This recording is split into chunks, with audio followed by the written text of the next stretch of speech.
Hey, y'all. Welcome again to another episode of our P1 podcast. I think we kick every single one of these episodes off with this is my favorite episode yet. But in this case, this one is Drew's favorite episode because we've got some users of our platform that are here to kind of share some of their experiences, the good, the bad, and the ugly. So without further ado, we'll let our guests introduce themselves just quickly. We've got Jackie, who represents Space Force. Ralphie, who represents one of the application teams that's utilized Party Bus to get in production. And then Christian, who's kind of got two perspectives, one from Tron, which is one of our software factories utilizing Party Bus and deploying applications, as well as the Airman Coders Initiative. So Jackie, then Ralphie, then Christian, you guys want to give a little more of your background?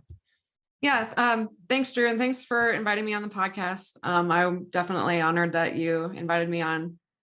So my background, I think I also bring a couple different perspectives here too, because I was one of the original founders of Space Camp, back in the day, back in like late 2018, when we were showing up at Catalyst campus. We didn't have furniture. We didn't even have carpet in the room that we were using. We were literally just like huddled on the floor. I think we had whiteboards for some reason. We had whiteboards, but not desks or chairs. Just whiteboarding out, how are we going to get this off the ground? How are we going to turn this into a software factory? We've got basically 10 people who just volunteered their time, but no money, no contracts, just kind of mapping out our vision. So that was like really fun to be a part of. After we really got rolling, I worked as a developer for actually quite a few different product teams at Space Camp, most of my time with the Space Cockpit team, and then later moved into more of a leadership role with Space Camp when Platform One stood up and Rob left. He became the director of Platform One and handed off his job to me as the camp counselor, which was great. I basically just had to manage like the care and feeding of the people there, make sure everybody was happy and enjoying their job and enabled to serve the mission. After that, I worked at the Chief Technology and Innovation Office as one of the first members there, actually, too, the first of its kind office in the Space Force at all, tasked with just executing on General Raymond's vision, the vision for a digital service for the Space Force. Big task. I started the Super Coders program, which is a spinoff of Airman Coders, which Christian, I'm sure we'll talk about. And now I actually work for Space Launch Delta 45 as their digital and innovation officer. Thanks, Jackie. Ralphie? Hey, thanks, Drew and Austen, for inviting me on the podcast. This is going to be a good discussion. Nice to see Jackie and Christian in person. I feel like Jackie not so much, but definitely Christian and I message and talk on the phone all the time, but good to see at least on video, I guess not in person. So I'm a air battle manager and really started with P1 in the early days with Widow, which is a mission planning application. Went through a lot of the growing pains from the beginning, I think, with P1 and Widow, right? Like I would come to you guys with, hey, I need to do this. And then we needed to do this. And it was always, well, we've never done that before, but let's figure it out. So that was pretty cool. Looking forward to the discussion. Appreciate it, Ralphie. And then last but certainly not least, Christian. Yeah, thanks for having me on. Like Jackie said, it's actually kind of an honor to be here. You look at this like group of people across the top of my Zoom screen, and they've done some really amazing things for the software space in the Air Force. I'm Christian Breckbuell. I'm a C-17 instructor pilot by trade.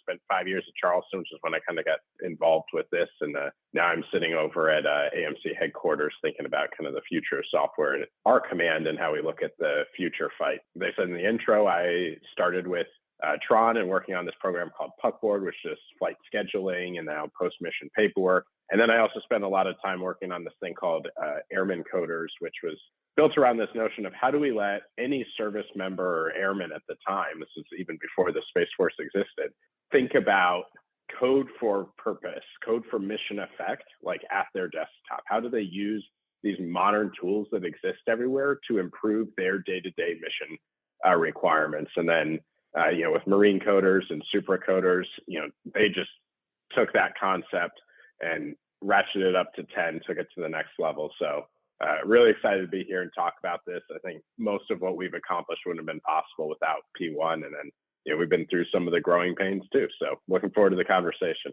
Yeah, thanks everybody for the intros. And as Drew mentioned, I want to definitely cover the good, bad, and the ugly to just, be humble and share all the good and the weaknesses that we have and still have, quite frankly. And it's been really fun to work with all three of you in particular, because like you all mentioned, there's been a lot of growing pains from like product inception to having something, and you three probably represent some of the most patient customers we ever had. And as the person who typically had to talk to senior leaders about what is Platform One and what is a platform, as you've probably experienced as well, like platforms aren't super sexy to most people, right? It's like all this underlying software that actually serves other software that provides no utility to an end user in and of itself. Everything is in partnership with an application team who's focused on a very specific mission. And that kind of partnership is really what we want to kind of explore today. Next question for all three of you. We'll go with Ralphie, Christian, then Jackie this time to kind of rotate the order. Let's start with what value you think Platform One provided to you. Like, what made you seek out Platform One, and what benefit did you receive from working with us? Yeah, Austen. So I think I forgot to mention how did I hear about P1 on the last one, so I'll throw that in real quick. But really, the initial place I heard about P1 was through the ABMS applications team, as they were trying to, get applications built and in front of the user. And so, what value did P1 provide from the beginning? In my mind, the two biggest things were the ability to go fast and the ability to put my application in front of my end user on a military network. And we were running into a lot of issues where we could build a modern application that even met cybersecurity standards that the Air Force and DoD had set, but because it hadn't gone through a particular platform in this case, or a particular cloud hosted environment like Party Bus to put in front of a user, we couldn't get it there. And P1, like you mentioned earlier, Austen, it's not sexy, right? But there's a lot of work that goes on behind the scenes to actually make all of this possible. And I think it's good that the end users can just go and access the application and do what they need to do and not have to worry about all of that back end work. If they want to dig into it, there's obviously places like Space Camp and Airman Coders and other organizations like Tron where they can dig in. But if I just need to be a user and get something done fast and get operator feedback on that application as well, P1 in my mind is the only game in town. Yeah, Ralphie, I want to just put down something you said, because I think it's super interesting. And Widow is a great use case where you partnered with a really good defense industrial based company who was very good at modern software development, and they create a great mission application, but they, to move fast and they know how to do it, they do it in their own kind of VPC or enclave or wherever they normally do dev. The problem is you can't touch operational data unless you're accredited. And a lot of those great div partners don't know how to get accredited. And so the chasm that a lot of us originally helped start Platform One saw was, AFWorks kind of came along 4 or 5 years ago, whatever it was, and made getting small businesses and great companies a lot easier to get on contract and funded. But the one thing that happened was, a certain percentage, I can't remember, Joey Aurora always spouts the stat to me, like a certain percentage of those companies are doing software. And like none of them have a way to go from their enclave and great mission app to actual production with mission data in front of their users. And I think Widow was an example of that succeeding underneath kind of the AFWorks banner originally, if I remember right. Yeah, absolutely. Widow did start out as an AFWorks. It was what did they call it? I can't remember what it was. It was some small business, like they brought in 100 small businesses down in Austen, and then they had people pitch problems. I pitched the problem Widow was trying to solve, and then sorted through some companies there. But yeah, all of them had the same concerns that you just mentioned. All right, thanks, Ralphie. Christian, over to you. Yeah, I'd echo everything Ralphie said. I think the biggest value that both Puckboard and Airman Coders have gotten from P1 is the ability to actually deliver production value to our customers, right? If you're an operational commander out there in the field, or you're an aircraft commander out flying the line, it doesn't matter what's sitting in a dev environment or in some staging environment or some QA environment, right? That work does no good to you. Work starts to realize value for the warfighter when it's in production and you can use real mission data in it. And that's what P1 has allowed us to do. I think I often joke that if P1 wasn't here, Puckboard would still be working on its ATO. not on our third CTF, right? The other value I think that it provided was that it's just like Ralphie said, that speed. Air Force IT, I think, is often, a lot of times over the years, broken trust with users. So I imagine Ralphie experienced this too, as a new software system going out to these pilots and these aircrew members and saying, hey, we can actually do business better for you, and we can actually iterate and make it better. We got a lot of like, I'll see it when I believe it, right? And so being able to sit with a squadron scheduler in the morning, obviously we couldn't do it at this speed for everything, but they'd say, hey, this little thing here is not quite right. And to then come back at 3 o'clock in the afternoon and be like, yo, refresh your screen. And it's there, like jaws hit the floor, right? And that everything that P1 stands for, from your continuous AATO and infrastructure as code and Big Bang, and then the managed instance with Party Bus that we're lucky enough to use, that is what enabled Puckboard to do that. And that's why we're successful today, right? I like to believe it's because we have the best coders in the world. I think there are some other folks out there that might disagree with me on that. But one of the things that really set us apart was P1's dedication to actually making the mission happen so we could actually get into production, and P1's understanding of the realities that operational users face, right? From an AMC perspective, it was really important to us that our folks could connect at the point of mission execution, which is on an aircraft in a field in the middle of nowhere, right? Not at an AFNet terminal. So some of the work you guys have done from CNAP and on through to make that a reality has really been a huge piece of value to us. Yeah, and I think it's really cool to hear Ralphie and you go back to back, because your story was a little bit different, where we had airmen coders actually writing with defense industrial base programmers. Much like Platform One was founded, we were lucky enough to have Jeff and Matt originally, who lived operational life as IT guys, enlisted guys. So they had that domain expertise, but also like mission wise, but also knew how to write software. And this idea that, like, I remember once when I was working space ops, we had a tech sergeant who also had software development skills load a different bash script to our weapon system, which was classified, and he actually got it, fixed a problem, an urgent mission need, and they pulled his TS clearance for it. And like that to me is one of the whys that I've always remembered of starting Platform One. I'm like, that's ridiculous, right? If that person had the tools to solve their own problem, just like you mentioned with the scheduler, that could have been fixed within hours and pushed right back into operational data. Yeah, Austen, I think that's a great point. One of the things that I love about P1 is it makes write easy. Well, maybe not easy, but at least doable, right? If I've been that guy, I haven't had my clearance yanked, thankfully, but I've been that guy that's sitting there going, I have some of these skills. I'm not a good coder, but I can hack something together. And I'm going, man, I just need to get this on a network, right? And that's kind of where the airman coder stuff came into play too, is creating a path for those people to maybe get a little bit of upskilling, right? To learn how to code on a team and to do production quality code and stuff like that. But then also to learn our cyber rules and to be able to do that all the way through to a staging or a production environment. So what P1 delivered with this ability to actually log into all the tools, right? The whole CI/CD pipeline, the whole 9 yards, and have that go all the way through to production on a .mil domain. I mean, that's huge. And that's a great transition to Jackie, who also, as you heard earlier, spent time as a software developer originally for Space Camp, and then really predates Platform One in its existence, and knew honestly the team before I even met them. So Jackie, over to you this time. Awesome, thanks. So my Platform One origin story is kind of funny, so I'll tell it. I actually met my husband at Space Camp at the time. We didn't know each other all that well, but we were paired programming together as developers on the team, eventually got to know each other, turned into a Space Camp love story. And we took a trip to Japan for about a month towards the end of, I guess it would have been 2019. And so we were gone for a long time. And when we came back to Space Camp, we had some big news because we'd gotten engaged on this trip to Japan. But we came back and our news was not interesting because everything at Space Camp had changed in this month that we were gone. We came back and our entire platform team had moved out of Space Camp and moved across the hall into a different room at Catalyst campus and was calling themselves something completely different.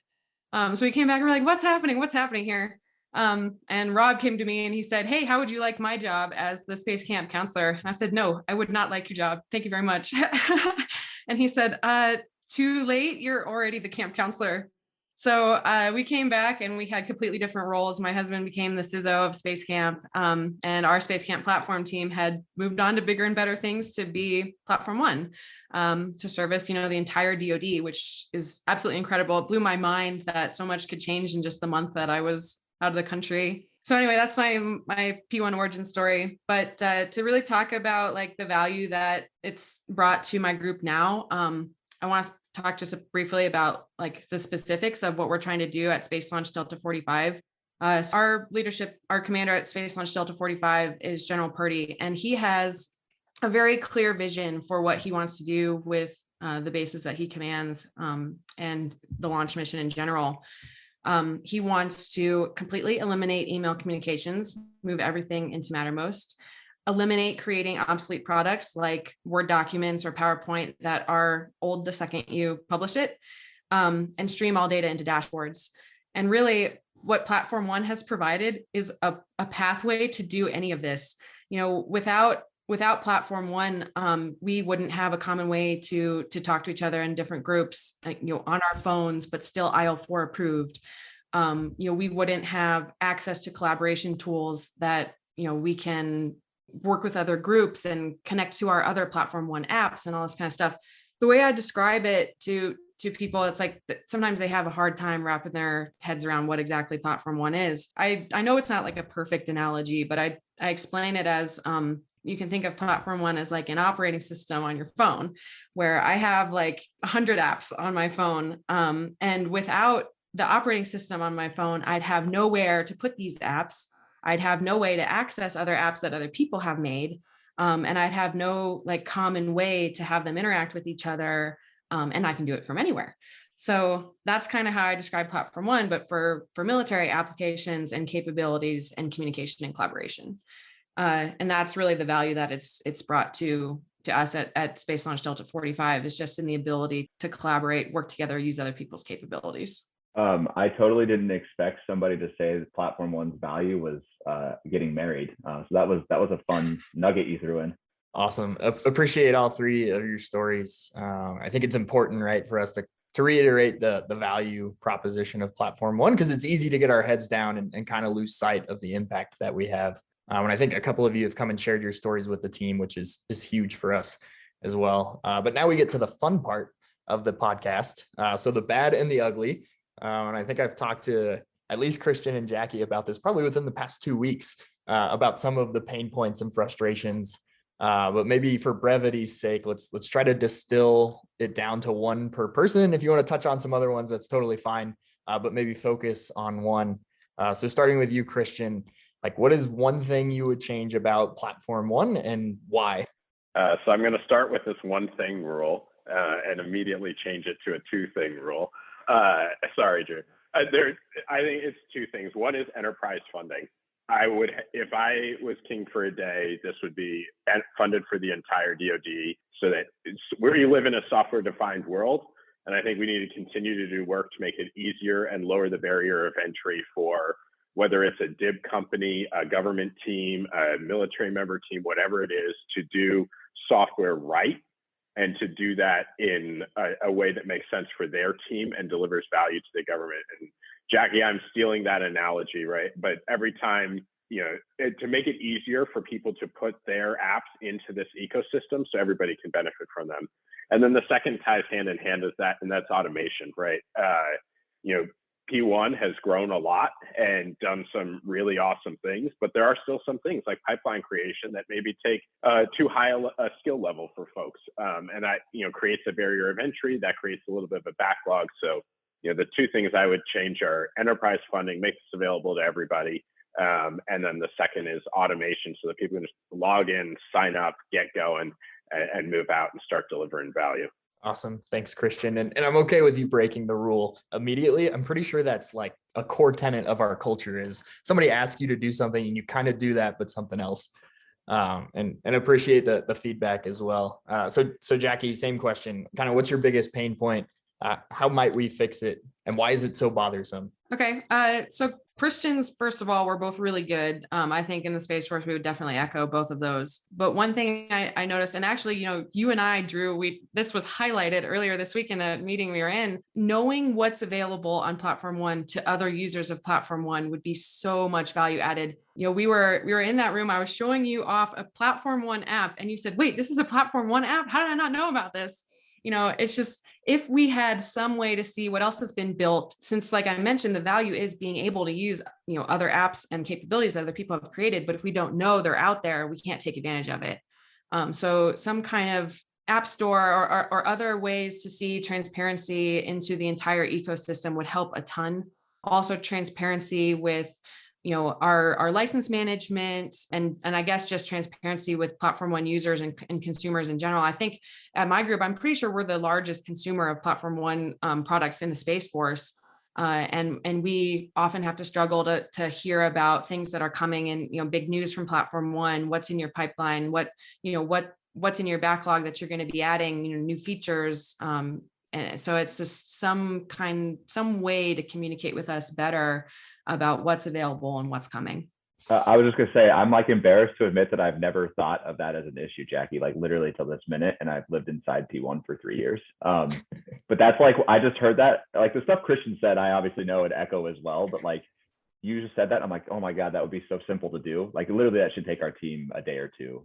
So great feedback. That's how you know it's a good idea, when it's like so freaking obvious that we should have done it previously.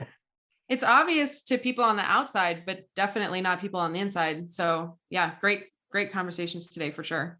Awesome. Appreciate it, Jackie. All right, Ralphie, I'm going to throw it over to you. I feel like Christian and Jackie have been a little easy on us, so I'm expecting you to really bring the hammer down about some of the pain points. Hey, Drew. Thanks. So I think I'll do 1.5. Jackie kind of, her answer on the knowing what's available in P1 tied into the main thing that I wanted to talk to, which is I think the P1 like marketing game is really good, and I think people see it, and if you're in the circle you kind of see it. But I think what's missing is a more streamlined approach to like what is Platform One, right? I think, Austen, we talked about this a few months back during the Kessel Run discussions on just like, how is Platform One moving forward? And, Party Bus isn't going to scale to the entire DoD. And while everybody on this podcast understands that and how we can move forward, I think we're going to talk about that in a few minutes here. But the biggest problem I see is that the smart folks outside of software circles don't really understand that. They hear Platform One and they hear, oh, well, that's cool. I'm going to call up Austen and Brian and get me some Platform One, and then I'm going to be set. And it's very hard, like in the job I'm in right now at the RCO, on the acquisition side of things, of all things now, on trying to buy these services and like keep them going, and all of the little bits and pieces. It's like pulling teeth out of P1 to try and figure out what makes up all the things, how much it actually costs, and then what are we actually getting out of it. So I think in order to scale, like Christian was talking about, we really need to get down to some fidelity on those business side aspects of things, so that we can empower our leaders to say, yeah, where can I sign the check? Because I'll tell you, they want to. They just I think we need to provide them with some better information and a better roadmap, if you will. It's interesting, and something I guess I've never really thought that deeply on either. But I think if I had a nickel for every time somebody came and asked, how do I buy a P1, we would have our enterprise funding problem solved.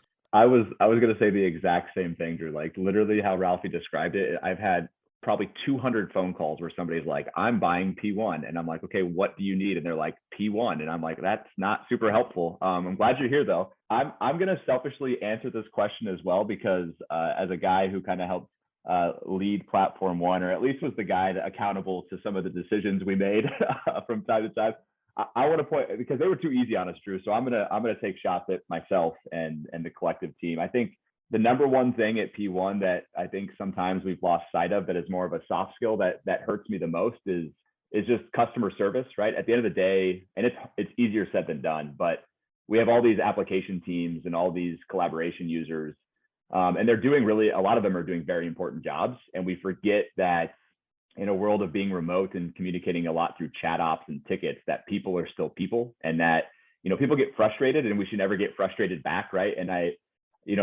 myself, I grew up working in a grocery store for 4 years from age 15 to 19. And part of that was working in the customer service of a grocery store. And I think unless you've worked in a service oriented industry, it's easy to forget those lessons. And a lot of people that work in IT haven't had to deal with that before. And then I'm going to take two more, and then maybe Drew, ask if you want to throw one on. But I think big picture, right? Moving away from kind of the day to day, and this one will resonate with Jackie. I'm surprised she didn't bring it up, but we don't have an LDAP solution. And for people who aren't familiar with that term, it's basically like we can't delegate pseudo admin privileges to certain tools, which means our core users who have thousands of users that they've brought, like Jackie, can't manage their own users, even though they have the knowledge and capability to. And the reason that's such a big deal is because P1 becomes the blocker as we scale to doing any sort of admin on any tool. And that's not scalable.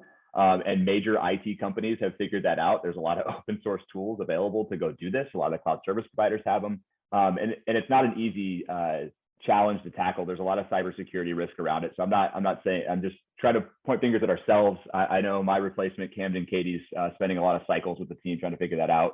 And then the other one is I think the entire concept of the CATO does have some flaws. I don't think it's really built to help brownfield migration or brownfield application development and dependencies on upstream open source projects. There's a lot of things about getting code back into old repos and getting them approved and pushed through that don't match the architecture and scanning type tools that we use in the CI process. And it's all kind of related under what is a CATO and how do we implement that through technology? I think we have a long ways to go to figure out how we support a lot of those customers in the DoD. And that's always been a point of frustration for me. I think we need to continually evolve a process just like anything else. And I think we kind of got the CATO as a community and we're like, yay, we're here and we can support, a segment. But really that segment is the minority, not the majority. And that's been a point of frustration for me. Drew, I'm going to pass it to you to see if you got one that frustrates you. So I'm going to cop out a little bit here because I actually got to answer this in a previous episode. So a little teaser for going to listen to episode 4, where we talked about some of the scaling challenges, our ideas of organizational theory, if you will. But the teaser is knowledge transfer, right? So like lots of organizations, some of the folks that were here in the early days build up a lot of breadth and depth of experience, and trying to bring new people into that ecosystem is just a hard problem that I don't think we've found the secret sauce on yet. Okay, and this is going to be the last official question, then will be a little bit of story time. And I'm really interested in the answers here because we have 3 of the smartest people we've probably ever had on the show, especially those that have been deep in the software ecosystem, really in the entire DoD space. So want to hear from each of you, what do you think the future holds, right? This kind of software factory concept means a lot of different things to a lot of different people. There's a lot of scaling issues. There's talk amongst major commands about kind of realigning where some of these things belong and how it gets resourced from a human capital perspective. Whatever you feel passionate about hitting on. I think we're starting with Ralphie this time. Ralphie answered last, I think, right? Okay, so Ralphie, we'll start with you, then Christian and Jackie. Just where do you think the software ecosystem is going, or maybe where it needs to go? Yeah, thanks, Austen.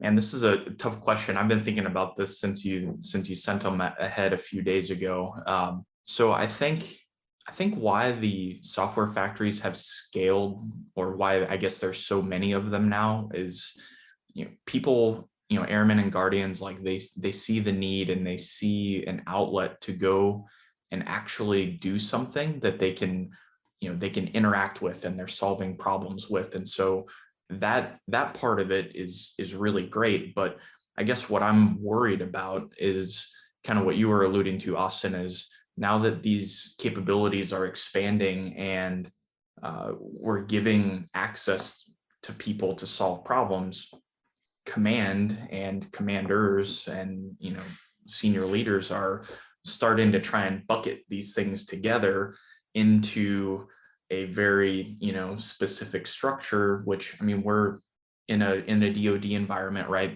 That's what people are used to. But so that's something I'm worried about, because I don't want these, open processes and these tools that we've given to our airmen and guardians to all of a sudden like not be as great because they're getting constrained organizationally. What I think would be interesting in the future, for that future ecosystem, would be to truly have a DoD platform one big bang baseline across the DoD, so that if we can stop the proliferation of the other things, or I'm going to build my own thing here and everybody's going to come do that, if we can get somebody to decide, and I really think the J6 may do this soon, I hope so, I've heard some chatters, but if we can get that decision made and get people out of the whole like platform wars thing, or hey, I've got my own service platform, or any of that, and we have a baseline, what I would like to see in the future is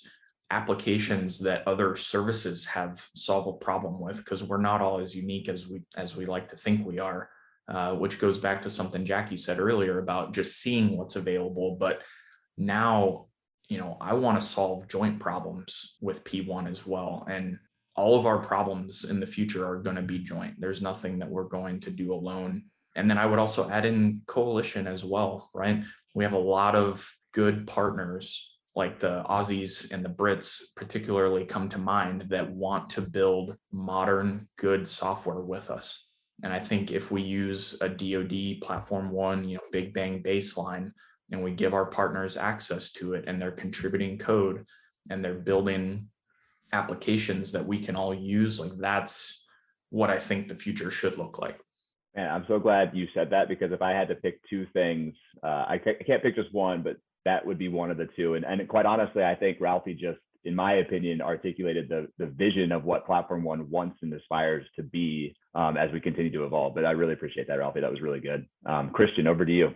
I think we're going to go through a period of contraction first. If we take a step back and look at the world, like find me a mission set anywhere in the DoD, the government, or our partners that doesn't rely on software. I would challenge anybody to come up with one.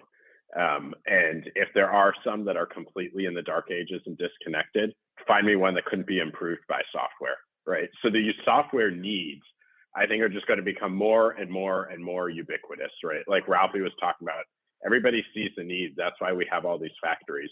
The Air Force, though, has and I think probably the military in general, but especially the Air Force, has a fascination with specializing. And so, I don't know in the future, does software look more like the mission support group model where every base has one? Or does it look more like the C-17 model where everybody has to pay a fee for service to a couple folks? I know that I'd rather see it personally be the ubiquitous thing, but unfortunately, I think we're going to see a scale down before we see that go out to everybody. And maybe that's right, so we could get it, a standardization across the board that allows us to share back and forth. I think we are going to continue to see the software ecosystem drive the rest of the military. One of the things I really love about P1 is it has changed the way AMC looks at software and how we look at buying things. And I think, there've been lots and lots of discussions about software acquisition and stuff like that. And now we're seeing that bleed over into hardware acquisition with things like digital engineering, which is using software, but how do we buy all of these things better, faster, cheaper? And in the software world, people are starting to get accustomed to, I can actually have more and pay less. And so I think we're going to see that impact across out into the rest of the service. And unfortunately, the cynic in me thinks we're going to see a contraction, and then we're going to see a minor revolt, right? The commanders in the field are going to say, this isn't meeting my need. I need software. I need it yesterday. I need it to adapt to the realities of whatever the current operation is. And I can't be going through a multi-year process to do that. I can't have to go beg and plead somebody else to do it for me. But I think we're going to try and squeeze it into our current model as it exists with some kind of contraction. And then we're going to see the demand from the operational field come back and say, no, I need more of this. Yeah, that's super interesting, Christian. I've never thought of the mission support group analogy, but it does make a lot of sense. I want to think more about that. But The other thing that you reminded me of that I really love about P1 that I think made us unique along the way is a lot of our demand signal, if not all of it, was coming from the operational community, not program offices, right? Like the people using capability were the ones talking to us, the ones even developing their own capabilities, right? And I think, we get this abstraction all the time between like warfighter acquisitions and, people writing code or whatever. And we kind of, I think at Platform One, in some ways, we were able to remove that abstraction, which was a really powerful tool. So thanks for that perspective. Okay, Jackie, over to you. All right. So I think on the Space Force side, especially, we're going to see a shift towards more organic development rather than outsourcing it to contractors. Because right now, really the military coders, the service members doing the job are actually the exception and not the rule. But in the Space Force, we've set up mechanisms for actually coding people on their Air Force specialty code with the indicator that they are a coder. And on the flip side, also identifying, places for them, billets that are reserved for full-time coders. So we've got most of the pipeline set up now with super coders, pumping out trained coders with great skills that apply directly to being able to do DevSecOps. We even train them specifically to use Platform One, and then having, actual positions for them where they can do this full time. So, it's still new, it's still in the works, but the target is to have, up to possibly even 400 people at any given time with this Z prefix identifying them as a coder. So I think that we'll be taking on a lot more of the software development burden on actual service members now, taking it away from contractors, which is great. I also can foresee in the future having actually a little bit more interaction with some of industry's best, where maybe we bring in Netflix coders or Google coders or Facebook coders for short stints to get, interim secret clearances and do hackathons, side by side with super coders or airman coders. And now I'm going to throw all that out the window and say, I also think that we're being arrogant if we think we can predict what the future of the software ecosystem is going to look like. Ask any of us this 3 years ago, we would have had no idea. None of us would have said, oh, I think there's going to be a Platform One. They're going to create a common platform for the DoD. Nobody would have been able to predict that. So saying we think we know what's going to change in the next 3 years that's actually impossible. Technology changes so fast. And we, as the DoD, we need to be able to shapeshift, change form, and adopt new technologies and new methodologies as they emerge. I love that you threw in a shot of humility there at the end. That's exactly what we needed. I forgot to introduce Jackie as the Space Force's software influencer. That's what I always refer to her as. I told her she needs to change her LinkedIn to that. But I am really glad you brought up, that's like the other big passion area of mine that I was hinting at after Ralphie spoke, which is like the human capital management. Like at some point you're investing in all these people. What do you do next with them, right? And I think the Space Force is ahead of what I've seen in the Air Force, at least on having a plan. And hopefully you spread some of that goodness over to the Air Force side, because we definitely need it. Okay, Drew, back over to you. I just want to add real quick that at first Jackie was totally tugging at my heartstrings. Like, as somebody who used to wear the camo pajamas to work, right? Like, the talent exists, the expertise is there. I worked with plenty of airmen who could solve their own problems if we just gave them away. And then she, of course, just had to crush my entire existence. And now I'm questioning everything about my life, which I love, because that's exactly the type of world I want to live in, is one where we're continuously learning and growing. So now to kind of wrap things up like we do every episode, I want to hear a favorite story from everyone. So Jackie, I'll turn it over to you. I think your marriage story was technically a space camp story because you didn't know about Platform One. So you have to come up with a different one. Sure. So my fondest memories of working with Platform One were actually right by the beginning of COVID. So this was, I think it was just a couple days after we had switched to full remote work at Space Camp. I got a call from Rob, as most of my stories are with a call from Rob. And he says, hey, we're trying to do this thing. We want to, set up this Mattermost instance where we can get everybody across the DoD in this IL4 environment, talking and actually enabling telework. And I was like, okay, what do you need from me? And he's like, well, we don't have anybody to manage the help desk. So we're going to need you to volunteer. And can you bring your husband into this too? So it's like me and Tori losing all of our free time. We're like working from home together for the first time ever, but we got to manage this like 24-hour help desk for Platform 1L4 Mattermost. But it was amazing. like I was working with Christian every day. We were on Zoom calls together, passing off, managing the help desk in these, 8 to 12 hour long shifts to make sure we had 24-hour coverage. We onboarded probably like 50,000 users in the first month we were open, spending most of our time teaching people how to use multi-factor authentication, because apparently that's really hard for people. But yeah, standing up teams for groups that had no idea what to do when we switched to telework. They lost their access to Nipper and they couldn't do any work anymore. So it was just like incredibly rewarding to be able to help these people have a place to talk and work, and then just spend hours of every day with some of the coolest people and most motivated service members that I've ever had the opportunity to work with. Yeah, I will say I've seen some pretty impressive things in my career, but being even tangentially related, because I don't think I was as involved as you and Christian were in some of those early days, like is one of the coolest things I've ever seen in my entire life, professional, personal, whatever. It was a really awesome experience. So Christian, since she somewhat name dropped you, you can't also use that story now, but I'll turn it over to you for your favorite story. So mine is a small subset of that, because all of the things that Jackie was talking about, like 100% spot on. We talked about IT help desk humility. Nothing has humbled me more than trying to explain multi-factor authentication to people that had no idea what it meant. But mine is from that same time too. It was like 1:30 in the morning on the help desk, and we're still rapidly iterating Mattermost at this time. We're like 2 or 3 updates a day, like major updates a day. And I'm on with Matt Houston and Jeff McCoy at like 1:30 in the morning. And this is the thing I love about P1, that this random pilot in Charleston could be on hacking away at an urgent operational need with some of the greats of software and platform development in the DAF. And Matt is telling this story about a pilot that he had a 30-minute phone call with like 12 months earlier, who had like built this app, right?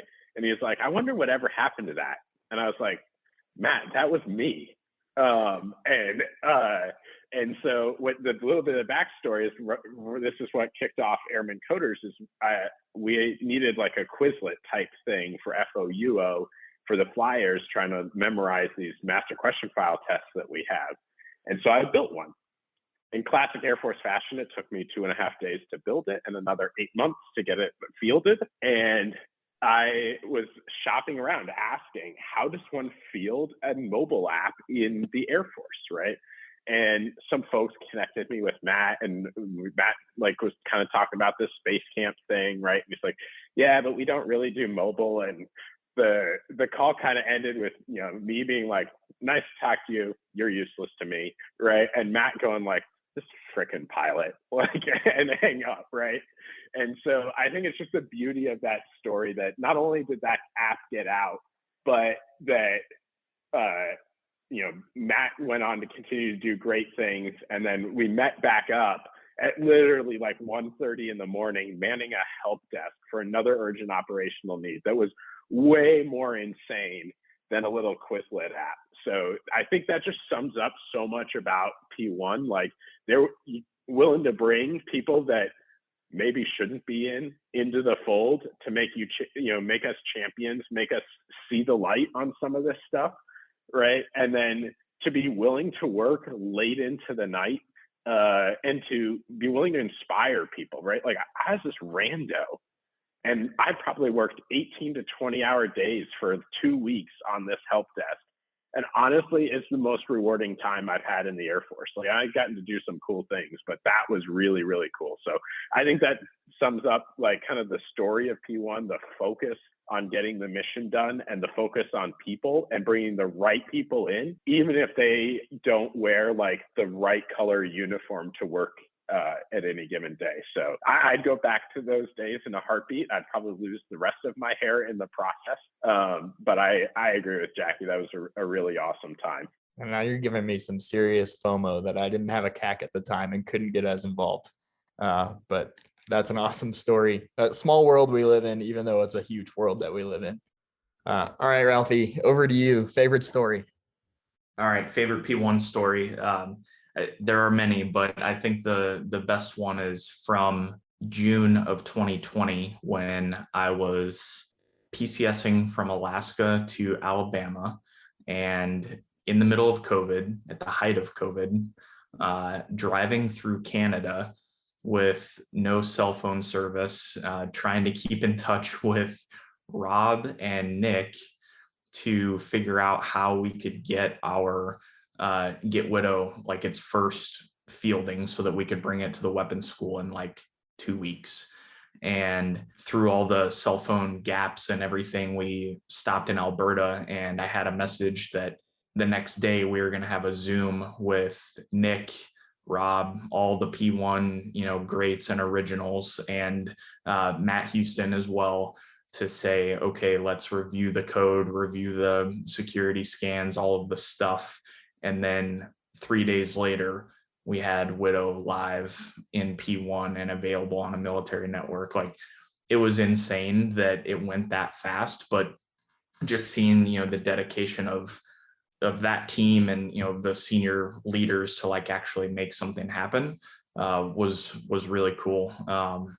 And, there's a lot of struggles to get there, but I think it showed the technical focus of P1 from the beginning, right? And being able to see that we can take things from industry and use them and scale them, and it doesn't all have to be built here, paid here, bought here kind of thing, which was really cool to see. Yeah, and maybe to kind of wrap up this episode, I wanted to kind of end with something we began with that I hinted at earlier about just the power of collaboration between application and platform. You guys shared some fun stories, and it kind of warms my heart, right? It is a bunch of people that are involved in this that really only care about mission value delivery. Like, nobody took no for an answer. Everybody was willing to roll up their sleeves and do whatever it took to deliver. And that was like, and I briefed this when we had VPs come through to talk about P1 every single time, is that Platform One in and of itself is not special. The special part about Platform One is the community that supports Platform One. And it's not just internal to Platform One, right? It's all of you from apps or manning the help desk. I mean, I remember those times too. We literally had people that we called in Germany and Hawaii so that we could start doing 24/7 in a more sustainable way, because people's day schedules then basically covered like a day swing mid, which was just amazing, right? And it just proves that, if we work together, there's literally not a single problem we can't solve, especially when we're not willing to take no for an answer. So this is I said earlier in this season that the culture episode was my favorite, but this might have overtaken it because we taped it afterwards. But this has been a lot of fun. So Jackie, Ralphie, and Christian, I just want to say thank you, not only for joining the podcast and sharing your stories, but literally P1 wouldn't exist without the three of you and a couple others just like you that were out there. So I really appreciate it.